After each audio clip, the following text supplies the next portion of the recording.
আজ চলে গিয়েছিলাম আমার জায়ের বাপের বাড়ি নরেন্দ্রপুরে তারামা পুজোতে মুন্সিরহাটে। খুব জাগ্রত, ওদের বাড়িতে প্রত্যেক বছর পুজো হয় মায়ের, প্রতিষ্ঠিত মা। দুজনে ম্যাচিং করে পরে নিয়েছিলাম হলুদ কালারের শাড়িটা, আর আমাকে এই শাড়িটা দিয়েছিল আমার বেস্ট ফ্রেন্ড। কেমন লাগছে অবশ্যই জানিও।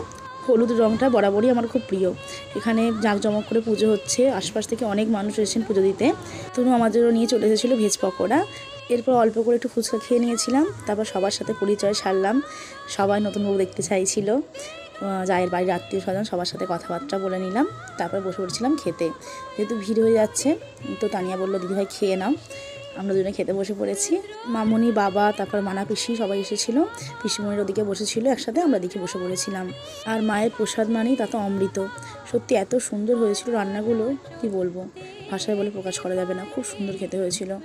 একে সব খেয়ে নিলাম। তোমাদের সাথে মেনু কার্ডটা শেয়ারও করে নিয়েছি। তারপর ছিল আইসক্রিম। তোমাদের কেমন লাগছে অবশ্যই কমেন্ট করে জানিও। আজকের মতো এটুকু, দেখা হচ্ছে নেক্সট ব্লগ নিয়ে।